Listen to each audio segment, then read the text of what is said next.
find, specific subject areas. So there's a lot more we want to do. We've really just been focused on making the content available and accessible.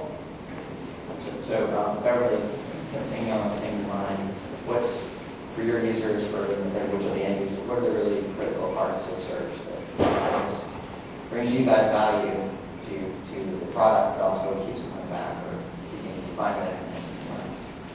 Well, rapid search response is important, and those folks that do the page-long queries or Conversion Report Quarterly have most certainly been talking to our medical librarians. I won't even go there on what some of those look like, but so we get medical librarians or specialty librarians who want to repeatedly run queries that are very intense and see what the change is like, and having a rapid response is important. Also, getting the data in there in a timely fashion.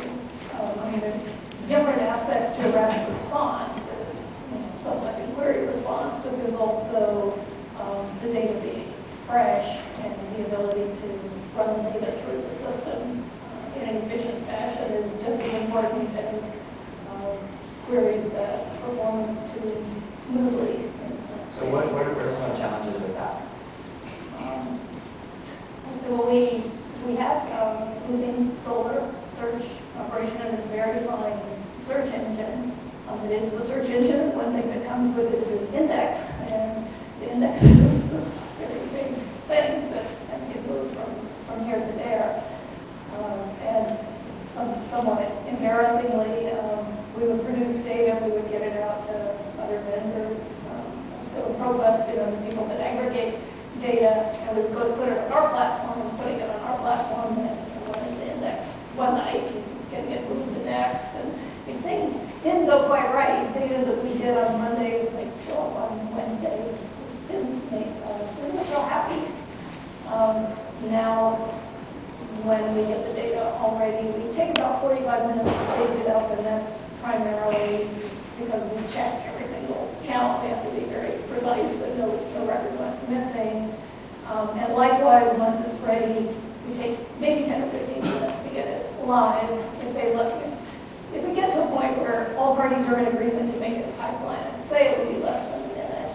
So 3 days to 15 minutes. Yeah. Because we had Mike saying 2 months to 2 hours. Okay, so we're in this. He was 2 hours to 2 hours. You got 3 days to 15 minutes. He was down or is it big ratios here? And, is it fewer steps, or is it just the fewer? I mean, there are a lot of moving parts in a kind of traditional environment. I guess there are a couple of steps that were eliminated. We actually did a couple separate indexes and had to merge them. It's just, we're not really getting those just for doing the indexes, so that, and likewise, we need to redeploy an index. You just excuse the data from here to there, and it's done. You only deal with the differential, so that helps. And then from the end user perspective that you mentioned, besides the librarians with the high precision queries, you also get the freshmen who get it in their head to search the 60 million references for a term like psychology. And they want to sort that by article title, and then they'd like to jump to the last page in there. And we're able to be, one, reasonably responsive to them, to not slow down everybody else when they go through things like that. So Glenn, your users are paying a lot of money to get this precise information. What are they supporting on? It's actually, first of all, accuracy. And granted, actually, we have nowhere near the amount of data actually that AP or APA have. But accuracy is the most important thing, and speed is the second most. And actually, in some instances, it might be what speed in the sense of how quickly the information gets to them. If it is an action, if it is a floor vote, if it is actually a new bill text, a draft bill text, believe it or not, we are very interested in what we call amendments. And sometimes actually a member of Congress can write on a piece of napkin. We are very interested about that, on those pieces of information, because those are amendments. Those are real amendments. And people do need to know actually as soon as they are available, as soon as we know about them, they need to know about them.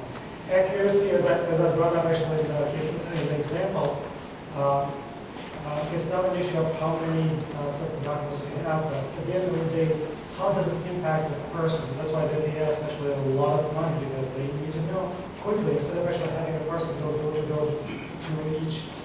each office of the health, they need to know quickly how does it impact them. And there's nothing more personal than that, honestly. And sometimes actually, it's even members of the health that need to know actually who's doing it out about walking and where. There's a third component. Again, we say search. At the end of the day, I mentioned time because this is a combination of both availability of particular sets of documents as well as what does it take them to get to the particular information. So whether it is actually them coming to the website or whether it is us distributing the information through a learning system that we have, whichever way actually they need to get the information pretty quickly. There's a third component which is actually maintenance and ease of maintenance from our side, actually, instead of having to deal, as we mentioned, with sets of indexes all over the place. It's easier, actually, much easier to maintain those. So coming back to what you're talking about with Amy, I'm interested in the impact on the AP's business from being able to now look at these different collections. You mentioned the time that they can get there, but is there quality? What's going on with you guys are able to generate? Just ease of access, we're just able to answer questions that we couldn't answer easily before. So you and I worked on this, but I'm not sure if people, so who's asking the questions? I'm sorry. So we have B2B customers. So we have, the algorithmic trading engines. We have research groups, and they're coming to us with these specific content requests. So they're the sales guys in the World Wiki, right? Yeah. How many people are out there kind of selling custom collections for you? Just give us a sense of the scale. Just a couple of salespeople, but we have a range of customers. It's sort of a new business because it's not something we do before. Yeah. So it's growing, I would say. Okay.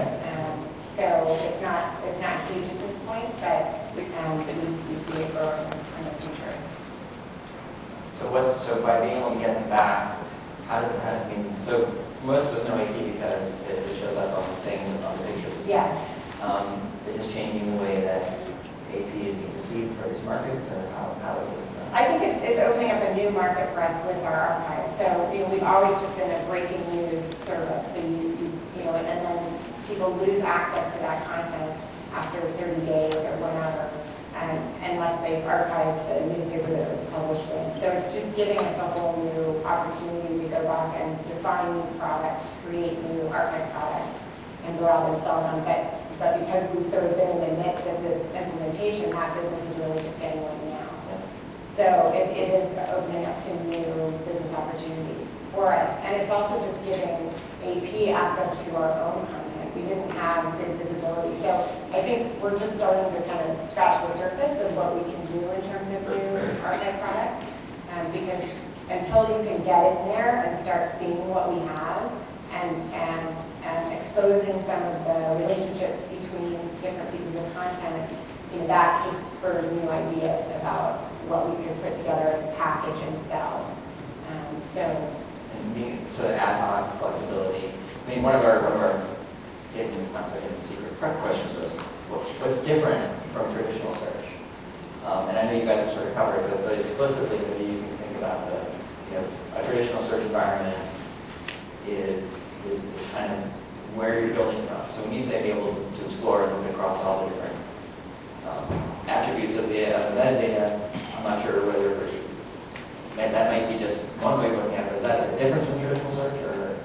Yeah, I think traditionally we would have had to have said up front, here are all the ways we're going to want to use this content, right? To define the index, to be able to search against the metadata and do full text search, right? You have to make some sacrifices. You can't have it all. That's what we would have heard from our development team.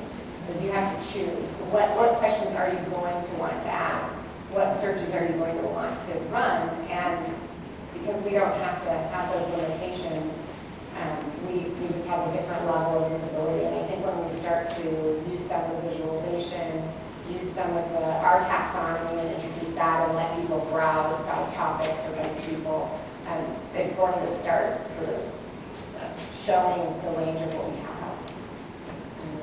Beverly, I'm going to pass the same